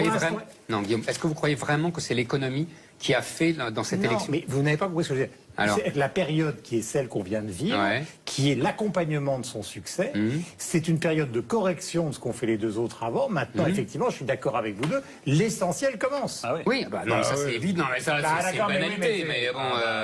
Oui, mais il aurait pu partir en bateau, il aurait pu... Non, mais ça va, on fait pas les conneries des prédécesseurs. Mais pas forcément, la preuve, regardez ce qui s'est passé avec Hollande. Non, Hollande, il a fait le contrat de Sarko, mais il a fait les mêmes conneries, finalement. Il a fait du scooter pendant que l'autre faisait du bateau, c'était pas exactement... C'est moins chic, c'est moins chic. C'était les mêmes conneries. Bon, vous allez voir qu'on ricadera moins sur Hollande bientôt. Ça y est, il va nous faire... Ah bah parce que vous parlez des chiffres de l'INSEE d'hier, d'un point 6 Non, je parle de rien, je parle de ma sensation et de mon truc. De Hollande n'a jamais été président. Je suis un garçon et un homme fidèle et loyal. Je ne trahis pas mes copains. C'est très bien, c'est très loin. Il l'a dit. C'est très loin, mais votre copain n'a jamais été président. C'est vous qui le dites. Bah, moi je vous le dis. On peut être président autrement. Non mais là où Serge Moati a pas tort. Je déteste ce côté. Pardon. Un bon point pour Moati, c'est qu'en fait ce que essaie de faire Macron, c'est quand même la continuation. Ah mais ça on est d'accord. Non mais quand même. Mais moi je parlais de l'incarnation de la fonction. Non mais laissons l'incarnation pour le social-libéralisme. Il a eu plein d'échecs. Il y a eu des échecs, bon, évidemment. Enfin bon, et des échecs internes aussi, c'est-à-dire les frondeurs, les machins, et tout comme ça. Il y a un moment où c'est pas un détail. Rien. J'ai pas dit que c'était un détail. Et on ne comprenait plus rien, ça allait plus du tout, quoi. Et lui, Hollande est l'homme le plus secret des secrets. C'est un homme qui... oui, c'est pour ça qu'il parle tout le temps. Ça s'est pas vu chez Non, mais je rigole pas du tout. Non, mais je rigole pas du tout. Vous avez lu le livre de... C'est pas ironique ce que je dis. Oui, mais... Vous trouvez qu'il y a beaucoup de... Oui, parce que quand vous le voyez vraiment, en tête-à-tête ou en interview, comme je l'ai fait. Oui, mais ça, c'est la focale de l'amitié, ça n'a aucun sens. Non, mais Moati. Vous avez des nouvelles depuis qu'il est parti, c'est tu vas pas dire comment il faut parler. Non, mais bien sûr que non. On se croirait à Sidibou. Oui. Vous avez des nouvelles depuis... Oui, c'est ça. Vous avez des nouvelles depuis qu'il est parti? Ah, je croyais de Sidibou. J'ai pas de nouvelles, non. Enfin, des gens qui le voient et qui me racontent. D'accord. Alors, on passe au troisième zen d'or, qui est celui de Jean-Luc Mélenchon. Qu'est-ce qui vous inspire, Jean-Luc Mélenchon? Il m'inspire des choses contradictoires. J'ai adoré sa campagne, formidable, lyrique, enfin tout le monde, quoi. Même les gens de droite, ils n'admiraient que lui. Je sais. Et vous en êtes un exemple. Absolument. Mais non, moi qui ne suis pas de droite, j'ai trouvé que c'était par moments le grand souffle lyrique, enfin, des trucs comme ça, etc. Bon, bon, d'accord. Et après, j'ai détesté. À partir du moment où il a commencé à contester les voix, à dire à 600 000, j'étais dans le truc. Lui, à une voix près, il était Placido Domingo, comme on dit. Vous n'avez pas fait votre moue en plus. Donc non, la moue prévue. Donc ce que j'ai détesté, c'est la façon dont il a mis sur le même plan le Front National et Macron. Mais parce que comme d'habitude, moi, vous êtes dans l'affectif. Dans le stratégique, il a eu raison. Ah bon? Ben oui. Pourquoi? Parce que tout simplement, il préparait l'opposition future et son adversaire n'est pas le Front National, c'est ce que j'ai appelé le bloc bourgeois qui arrive au pouvoir, c'est-à-dire la bourgeoisie de gauche et la bourgeoisie de droite qui se sont mises ensemble derrière Macron. Parce que derrière votre stratégie, il y a quand même des forces sociologiques très puissantes. Non, excusez-moi, c'est important. C'est important. Revenons aux années 70, puisque vous voulez parler de choses culturelles. La définition de la société par ses marges, qui a été théorisée par Michel Foucault, c'est exactement contre ça que Macron a lutté. C'est-à-dire que maintenant, ça a souvent été le cas des think tanks qui ont accompagné le Parti socialiste.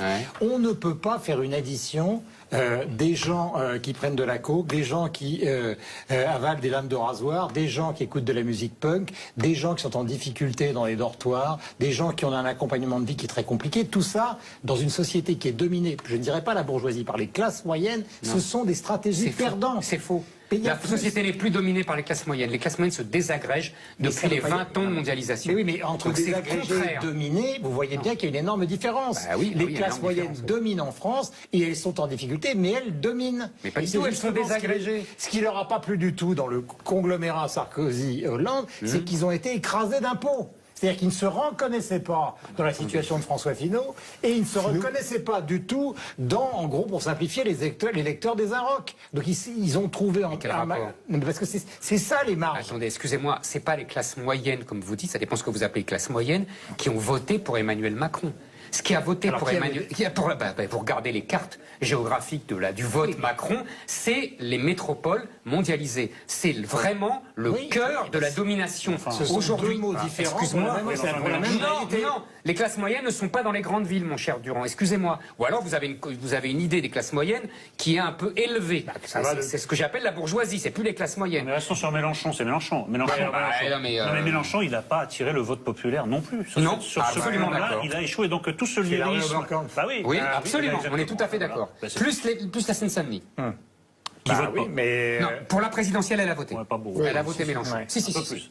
Enfin, la dernière, c'est que le talent de Mélenchon n'est pas en cause. Oui, évidemment. De quoi on parle ? Non, mais est-ce qu'on vous a interrogé sur Mélenchon, là ?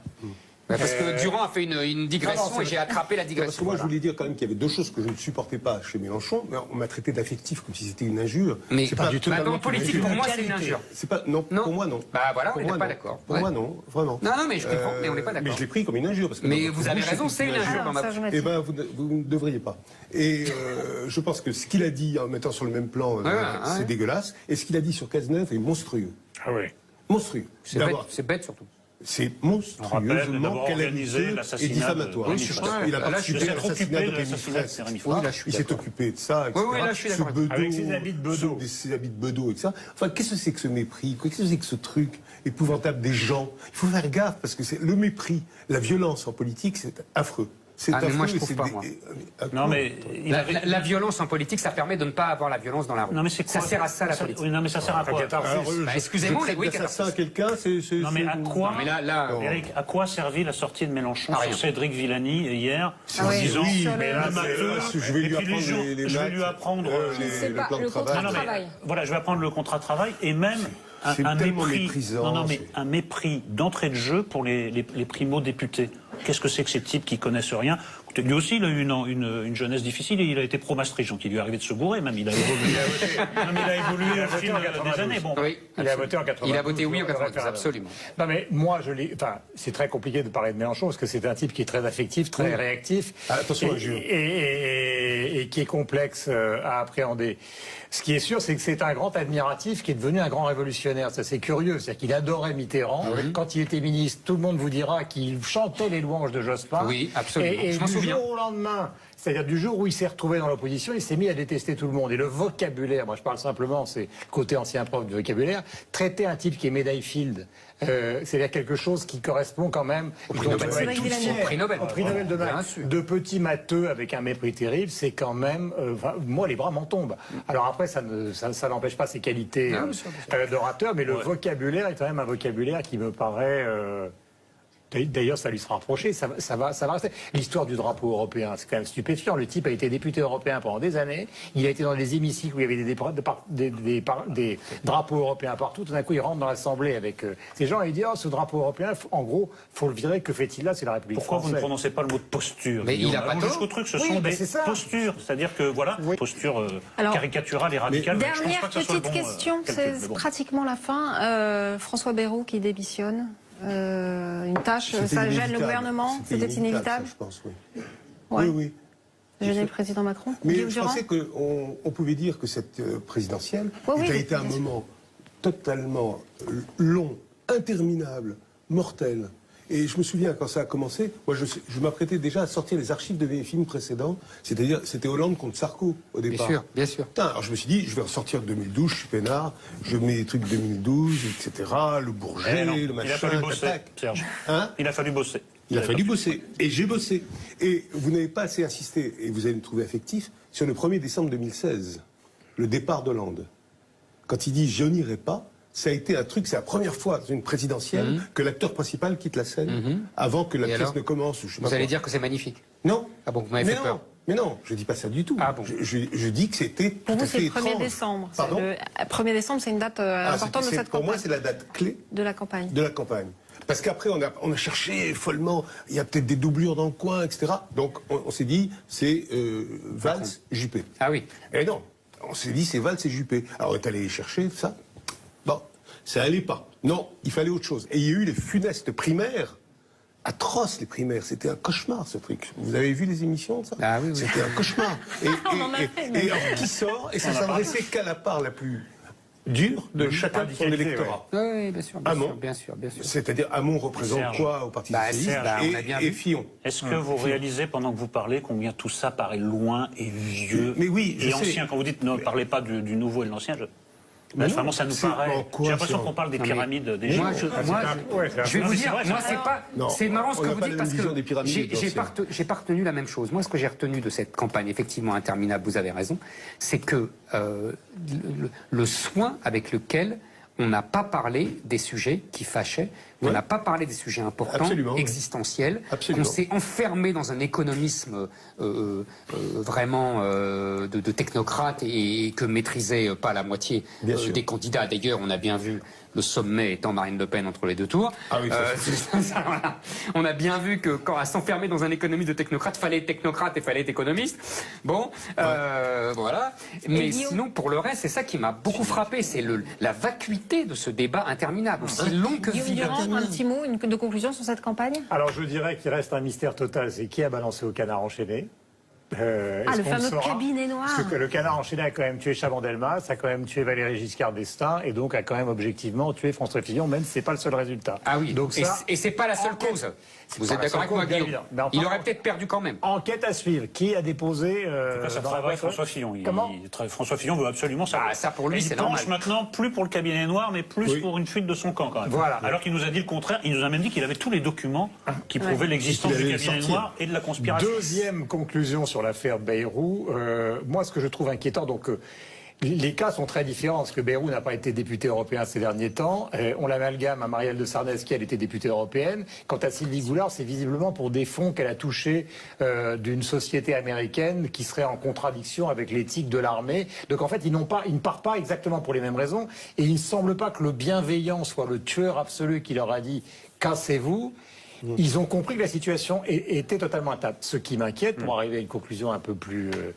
c'est quand même que maintenant, avant on démissionnait parce qu'on était mis en examen, maintenant on démissionne non pas sur ce que vous faites, mais sur ce que les autres disent de vous. Exactement. Donc on lit Libération. Non, moi je suis tout à fait d'accord avec vous. Et là c'est la catastrophe. Moi j'étais déjà contre les démissions quand on était mis en examen. Vous imaginez?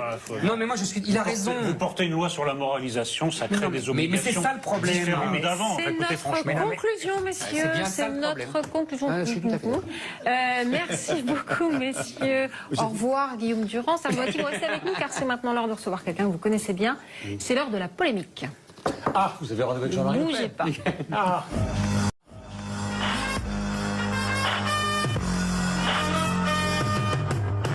La famille des Acrides, je voudrais le père ou le grand-père avant de recevoir Jean-Marie Le Pen qui demande la démission de sa fille et retour sur les crashs politiques de l'année.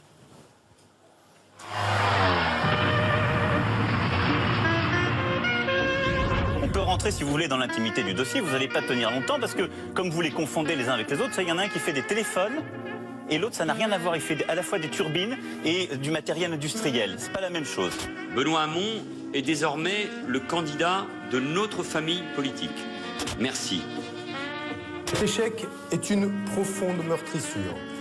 Je mesure la sanction historique, légitime, que vous avez exprimée envers le Parti socialiste. Mes chers compatriotes, ils pensent que je suis seul. Ils veulent que je sois seul. Est-ce que nous sommes seuls? Regardez, ils sont là. Ils sont dans les campagnes, dans les villes. Je parlais de votre parti. Ils sont sur les réseaux sociaux. Bonsoir Jean-Marie Le Pen. Bonsoir. Vous êtes député européen et fondateur du Front National. On vient de voir les images de votre fille au débat. Est-ce qu'elle a signé son arrêt de mort ce soir-là? Qui le sait? Bah vous, non? Non. Mon Dieu, qui sait tout ça? Vous ne connaîtrez ni le jour ni l'heure. Arrêt de mort politique, s'entend, évidemment. Oh, c'est pas... Je pense qu'il est toujours possible d'avoir le ferme propos, de comprendre pourquoi on a échoué et d'en tirer des conclusions. Si j'en juge d'après l'incident d'hier matin, il semble qu'on n'ait rien compris encore. Hier matin, vous avez demandé sa démission et vous avez trouvé la porte close quand vous avez voulu... Non seulement la porte close, mais même, je dirais, enchaînée. Verrouillée. Et je crois qu'il se tenait une réunion d'un bureau politique dont la composition échappe au statut et dépend exclusivement du bon vouloir de Mme Le Pen, qui a invité une dizaine de personnes supplémentaires. Tout ça n'a pas d'importance, puisque c'est un mouvement où on respecte, on fait profession de ne pas respecter les statuts. Et on affirme même qu'on préfère subir une amende que de respecter les décisions des tribunaux. Monsieur Le Pen, comment vous voyez la suite des événements? Parce que d'une certaine manière, le Front National est devenu un parti comme les autres, à savoir que comme les autres, il est partagé entre deux lignes qui ont l'air de plus en plus opposées, de plus en plus contradictoires, de plus en plus irréconciliables. Est-ce que vous pensez qu'à moyen terme ou à long terme, le parti peut se scinder en deux entre ces deux lignes? Non, je ne crois pas. D'abord, ils ne sont pas inconciliables. En fait, dans tous les partis politiques, il y a des nuances sur certains sujets, et des différences même radicales sur certains problèmes. Elles ont l'air de s'accentuer, les différences. Elles ont l'air de s'accentuer au FN, les différences. Peut-être, je ne sais pas. L'un d'entre eux a menacé de partir. L'autre, qui était la plus populaire, s'est retirée, sans qu'on sache très bien pourquoi. Vous parlez de votre petite-fille, Marion. Perdant d'ailleurs à cette occasion son siège, n'est-ce pas, le siège de Carpentras, qui était Front National, est passé à un autre parti. Voilà. Ça, ce sont des conséquences... Mais c'est pour mieux revenir, ça. Pardon? C'est pour mieux revenir, ça. Oui, d'où? De là où elle est. De là où elle est. Elle se met en réserve de la République pour revenir une fois que... Où ça, dans le bois de Boulogne? Non, dans le bois de Boulogne, non, chez elle. C'est le meilleur endroit pour se lancer vers le pouvoir, c'est tant est que c'est l'objectif de toute action politique, c'est quand même l'élection. Elle était élue dans des conditions exceptionnelles. Elle s'était révélée d'ailleurs un parlementaire exceptionnellement doué, et elle aurait pu reconquérir son siège. C'était à peu près acquis. Elle ne le fait pas, on ne sait pas pourquoi. Elle a peut-être compris l'époque politique. Pardon? Elle a peut-être compris l'époque politique dans laquelle elle vivait maintenant. Quel rapport? Ah oui, c'est Courage Fillon. Non, c'est pas Courage Fillon. C'est qu'elle reviendra à 30 ans. Les années qui nous attendent sont des années dangereuses, très dangereuses. Alors je comprends qu'un certain nombre de gens ne souhaitent pas avoir des responsabilités dans ces moments-là. Monsieur Le Pen, si vous me permettez, j'aimerais revenir sur le cas de Marine Le Pen.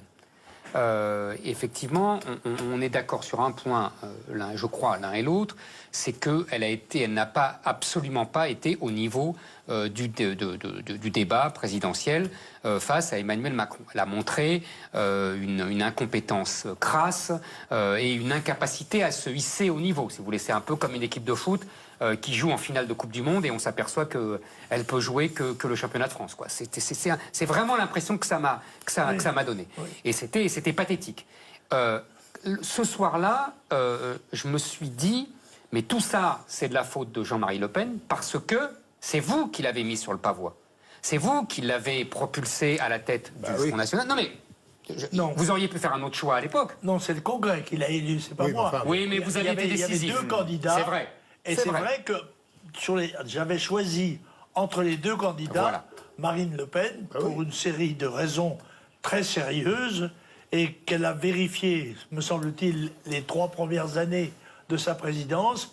Elle n'a changé d'axe que plus tard. C'est vrai. Alors, c'était... Bon, très bien. Donc vous pensez que vous n'avez pas fait une faute originelle, si j'ose dire? Non, je pense pas. Non. D'accord. Et deuxième, d'après moi, erreur majeure, c'est la ligne politique. Elle a engagé, sous les influences de Philippot, une ligne politique de gauche. Elle a tenté de séduire l'électorat de la France insoumise et non pas l'électorat de droite.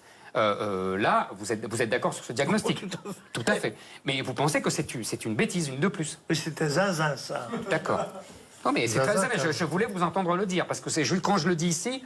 non, juste une question. Hier, devant le siège du Front National, du parti, vous avez dit elle a commis 2 échecs cuisants. Elle a subi. Elle a subi, oui. Alors, vous pouvez dire lesquels les deux sont les deux? 2 échecs, l'échec présidentiel et un échec législatif. Ce sont des échecs cuisants. Ah si, il était cuisant. Il était cuisant dans la mesure où on espérait faire beaucoup mieux, et on espérait gagner d'ailleurs, et on espérait faire beaucoup mieux. Gagner, là, vous exagérez. Honnêtement, personne n'a cru. Devant un candidat absolument... Enfin, pratiquement inconnue du grand bon, public, d'accord. une marionnette qui sortait comme ça brusquement du théâtre, qui s'est révélée d'ailleurs assez brillante, mais qui avait rempli quelques rôles inconnus du grand public. Marine Le Pen pouvait parfaitement incarner la volonté de redressement du Front National. On pourrait vous rétorquer qu'elle a fait 2 fois en pourcentage que vous-même aviez fait au 2e tour à l'époque. C'est la première chose. Non, mais il faut et la deuxième chose, d'accord. Mais la deuxième chose, vous n'avez pas répondu à Zemmour. Des choses comparables. Je comprends, mais enfin, c'est pas non plus. Vous la comparez à Cambadélis. Non, écoutez, j'ai pas l'habitude de défendre Marine Le Pen ici, mais enfin, Cambadélis, c'est quand même un échec d'une toute autre dimension que celui de Marine Le Pen. Soyons sérieux. Je pas comparé à si vous avez dit, elle devrait en tirer les conclusions. J'ai reconnu à Cambadélis un talent oratoire évident. Moi, je suis capable de reconnaître des qualités. Non, vous avez dit qu'elle devrait en tirer les mêmes conclusions que M. Cambadélis, à savoir la démission. Je ne trouve pas que leurs 2 cas soient comparables. Et je m'enferme dans cette défense de Marine Le Pen. Non, n'oubliez pas une chose. Quand un leader politique subit un échec, il offre sa démission à ceux dont il tient le pouvoir. Ceux-ci l'acceptent ou ne l'acceptent pas. C'est ce que j'ai proposé, moi, c'est qu'elle offre sa démission et celle de son bureau exécutif, responsable de la ligne politique qui a été suivie et de la stratégie et de la tactique électorale. Voilà. Sans plus, j'ai comparé à Cambadélis parce que Cambadélis venait de le faire pour le Parti Socialiste, c'est tout. Je n'ai pas comparé Marine à Cambadélis. D'accord, vous n'avez pas répondu à Éric Zemmour. Vous avez dit c'était zinzin comme changement de ligne politique, mais vous n'avez pas explicité pourquoi. Pourquoi est-ce que c'était... Mais il ne m'a pas demandé pourquoi. Mais il demande jamais, il pose jamais de questions. Donc moi, je viens en deuxième recours vous poser la question. Ah, c'est ça votre truc. C'est ça notre truc. Le Front National est né difficilement, parce que je voudrais rappeler quand même qu'aux élections de 74, j'ai fait 0,74% des voix, et peut-être que mon mérite a été de ne pas me décourager à ce moment-là et de continuer quand même à combattre dans l'espoir de chiffres meilleurs, ce qui d'ailleurs s'est produit. Bon, alors je sais que quels sont les fondamentaux du mouvement, quels sont les grands problèmes qui se posent au pays, qu'est-ce qui va angoisser légitimement l'opinion dans les semaines et les mois qui viennent. C'est le déferlement d'une immigration massive, consécutive à la révolution du XXe siècle qui a été l'explosion démographique du tiers-monde. Le monde est passé de 2 à 7 milliards d'habitants, tandis que ce que j'appelle l'espace boréal, qui va de Gibraltar à Tokyo, même si on veut dire à travers Vladivostok, eh bien, il y a un état de dépression démographique. Autrement dit, 2 récipients, un qui va déborder et l'autre qui se vide. Par conséquent, ils risquent, et c'est probable, de se vider l'un dans l'autre. Et le problème de demain, ça ne va pas être le problème de l'Europe, enfin ça leur sera indirectement, le problème sera la submersion de notre continent par des populations qui sont pléthoriques, qui seront sans doute de plus en plus pauvres et de plus en plus exigeantes. Oui, vous ne pouvez pas faire toute une campagne électorale présidentielle sur un thème unique, surtout celui-là. Vous proposez autre chose. Vous devez surtout atteindre l'incendie. Oui, je comprends bien. Sans parler au jeu de cartes que vous ferez la semaine prochaine. Non, il ne s'agit pas de jeu de cartes, il s'agit d'autres thèmes économiques, pas tout ramener à l'économie, mais enfin, vous voyez, il y a d'autres sujets qui angoissent, il y a d'autres sujets d'angoisse. Est-ce que Philippot n'essaye pas de les prendre en compte ? On est libre de préférer certains à d'autres et de dire aux gens, il y a une hiérarchie des urgences. La hiérarchie des urgences, ça n'est pas pour l'instant l'euro ni la sortie de l'Europe, c'est l'immigration massive avec ses conséquences, l'insécurité, le chômage, les déficits budgétaires, etc. Une situation catastrophique puisque tous les voyants français sont au rouge. Il faut avoir le courage de le dire. On ne le dit plus depuis un mois ou deux, où on vit dans cette espèce d'euphorie électorale, on fait joujou comme ça, mais le réveil va être cruel. Monsieur Le Pen, puisqu'on me reproche de jamais poser de questions, je vais vous poser une question. Moi, je partage le diagnostic que vous venez d'élaborer, tout le monde le sait ici. Je suis tout à fait d'accord sur la hiérarchie des priorités et du danger mortel qui nous guette. Ce que j'aimerais comprendre, c'est est-ce que votre fille ne comprend pas ce que vous dites ou qu'elle ne veut pas le comprendre? Elle est née en 1968. Peut-être que ça a apporté sur son avenir une ombre maléfique. C'est bien de votre faute, quoi. En fait. C'est-à-dire qu'elle a reçu une éducation. Il faut savoir qu'après 68, il y a eu le mouvement post-68 art, qui s'est révélée dans l'université, dans les médias, partout. Elle a donc baigné dans cet univers-là. Donc vous pensez que votre fille est une gauchiste malgré elle? Non, votre fille est une gauchiste malgré elle. Petite bourgeoise. Ah oui, mais c'est la même chose. Non, je ne l'ai pas traitée de petite bourgeoise. Non, non, J'ai les mots. c'est une erreur de M. Galliero dans le Figaro. Ça, j'ai dit qu'elle avait eu une éducation de petite bourgeoise. Ah. Mais c'est pas vous l'éducation? Ce qui était le cas. Elle était à Montretout, Saint-Cloud. C'est pas exactement la banlieue de Seine-Saint-Denis, quoi. Non, voilà. non, c'est ce qu'on... Oui. Mais je n'ai pas dit qu'elle était Serge une Moiti, petite bourgeoise. vous avez beaucoup filmé. Non, mais attendez. Une éducation de petite bourgeoise. Vous voulez dire que elle a une éducation de petite bourgeoise et qu'en plus c'est une gauchiste malgré elle. C'est ça que vous êtes en train de m'expliquer. Je ne sais pas comment elle a moi je le pense. Non, il a pas dit ça. Si, il a dit ça. Marine est une... Il a dit elle a baigné dans l'environnement post-68. en voie d'être quinquat. Donc, elle a une vie. Bah oui, je suis d'accord. Une appréhension des problèmes, des relations personnelles. Il y a 6 ans qu'elle est présidente du Front National. Par conséquent, qu'elle n'est pas soumise à mon influence. Ah, mais d'accord. Et le moins qu'on puisse dire est que nous n'avons pas de nombreuses conversations sur la stratégie, ni sur la tactique. Mais vous mangez du filet de bœuf le dimanche ou pas? Vous voyez, vous déjeunez ensemble et tout ça? Avec Marine Le Pen? On se voit très peu. Très peu. Non, vous savez, on habitait au même endroit, mais nous n'y étions pas aux mêmes heures. Parce que moi, j'ai mes bureaux à Montretout, j'y arrivais à l'heure des bureaux. À ce moment-là, Marine était partie. Yann aussi, d'ailleurs. C'est pour ça qu'on se rencontre très peu. Monsieur Le Pen, je voudrais revenir à cette histoire de hiérarchie. Est-ce que pour vous, du coup, l'euro, et plus précisément la sortie de l'euro, en fait, c'est pas un sujet du tout? Non, je ne dis pas que c'est pas un sujet du tout. Je voudrais bien aborder d'autres sujets que l'immigration. Dans la hiérarchie des urgences et des dangers qui menacent le pays, il ne vient pas au premier plan. Mais alors, quelle est votre position maintenant sur la sortie de l'euro, puisqu'il y a un débat au sein du Front National? Est-ce qu'il faut abandonner ce thème? Je pense toujours que l'Europe nous paralyse, qu'elle n'a pas du tout rempli la mission qu'elle s'était assignée d'être un pays capable de se défendre et de représenter la masse de peuple qui l'habite.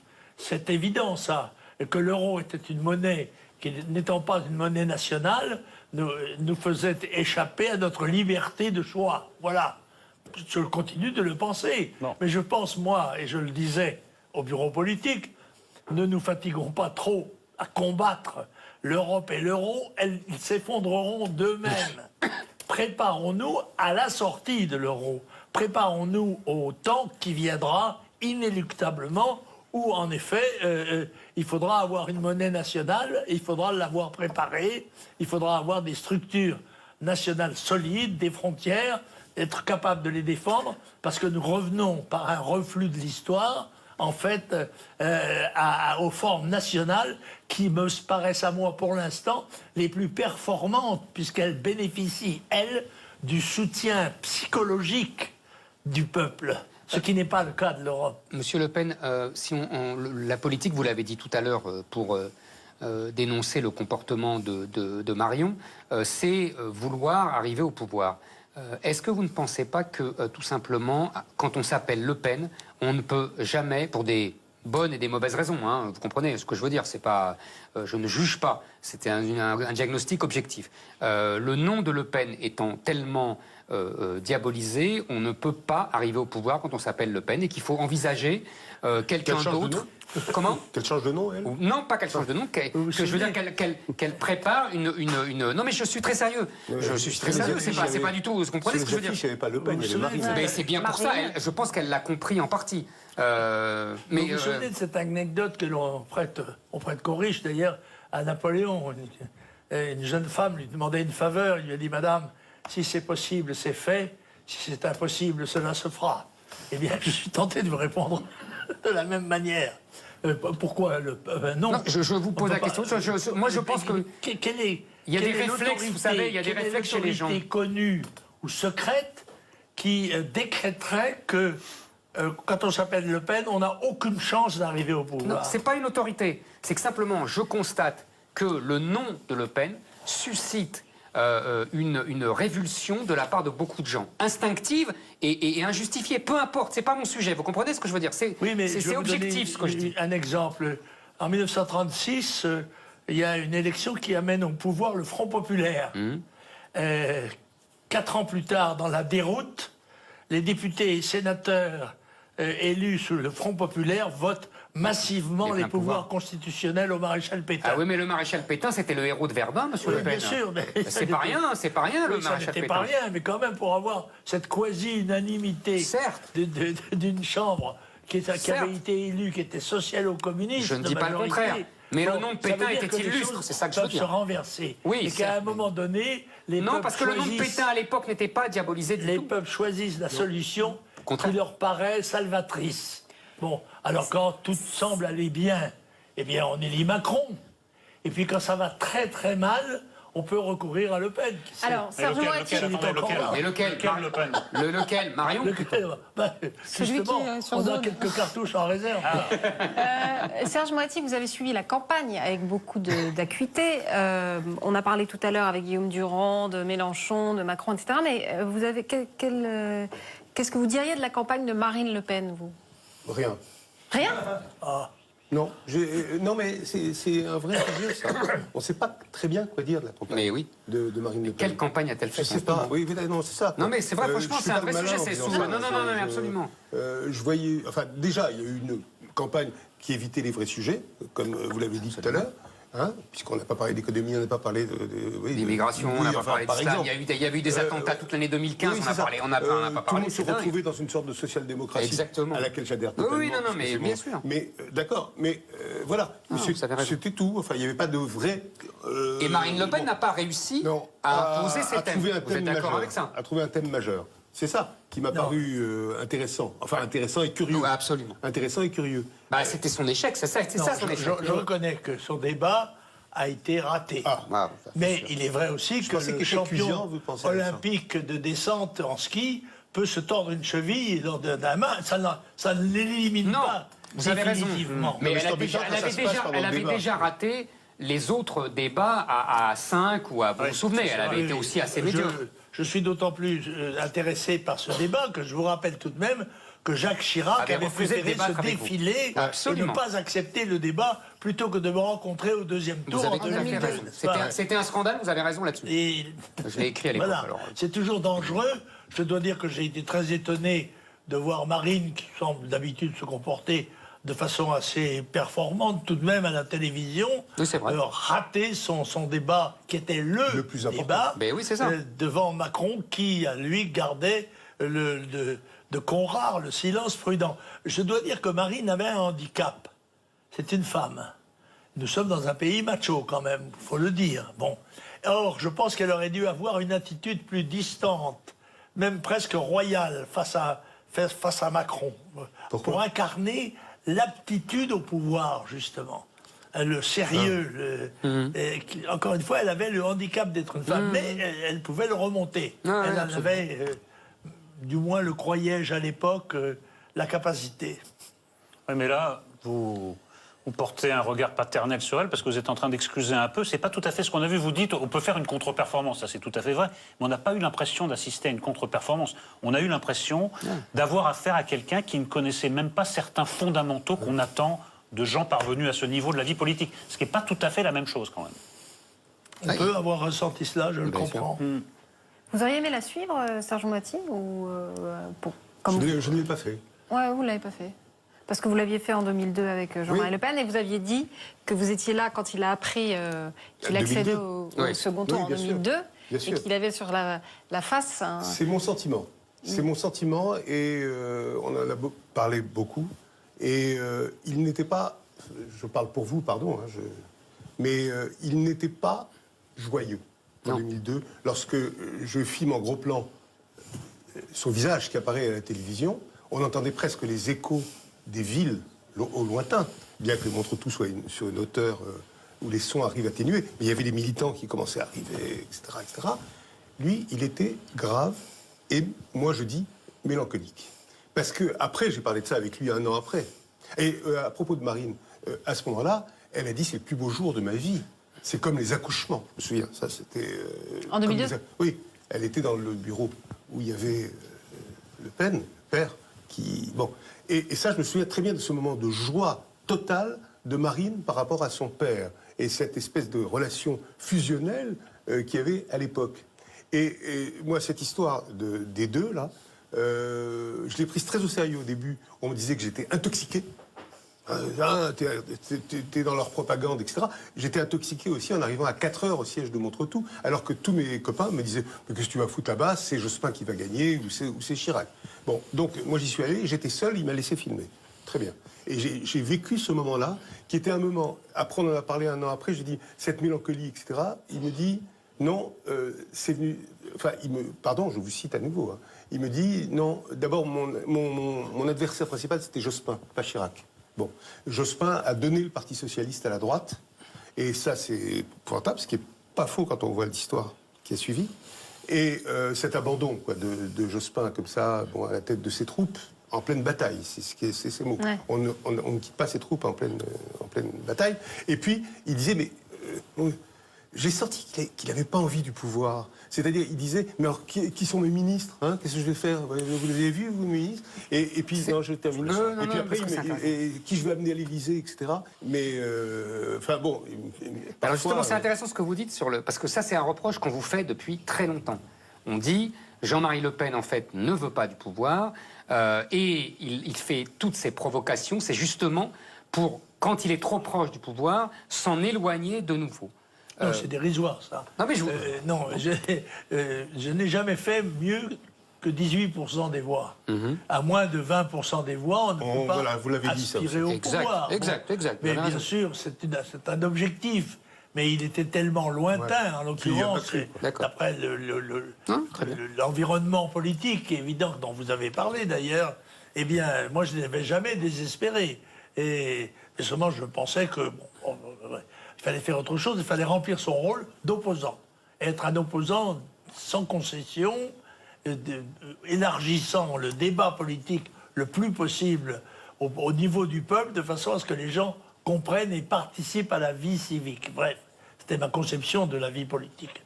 Et cela dit, je regrette de ne pas avoir atteint ces objectifs.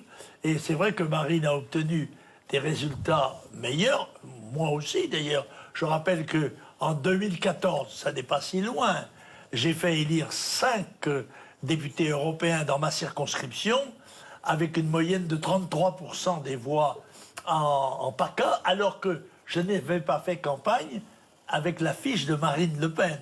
C'était un peu dérisoire. J'ai fait campagne Jean-Marie Le Pen. Et c'est Jean-Marie Le Pen qui a obtenu 33% et 5 élus. Par conséquent, j'avais, je pense, une certaine audience. Ça, c'est le passé de Jean-Marie Le Pen et du Front National. Est-ce qu'il y a encore un avenir pour vous dans ce parti? Ah, je ne sais pas. Vous le souhaitez? Moi, je me bats jusqu'à la mort. Par conséquent, j'ai horreur du mot retraite, aussi bien dans le militaire que dans le civil. Et Dieu sait si j'ai été obligé d'en faire des retraites au nom de mon pays, hein, malheureusement. Mais je ne vous dirai pas que je nage, que je baigne dans l'optimisme en ce qui concerne l'avenir de notre pays et de l'Europe et de notre continent et du monde, même on peut dire, voilà. Mais vous allez peut-être me dire, mais ça, qu'est-ce que vous voulez, mon pauvre monsieur, c'est l'âge, on est plutôt pessimiste quand on s'approche de la fin. Non, moi je suis toujours jeune dans ma tête et je suis toujours partisan de me défendre tant qu'on a les forces de le faire. Mais voilà. Où? Au Front National, ailleurs Bah, écoutez, je suis un peu attaché au Front National, quand même. C'est un petit peu mon enfant. Pas tout seul, nous étions plusieurs. mais quand même, malgré ça, c'est moi qui suis le père putatif. Et par conséquent, je considère encore que la formule du Front National de rassemblement de gens qui, quel qu'ait été leur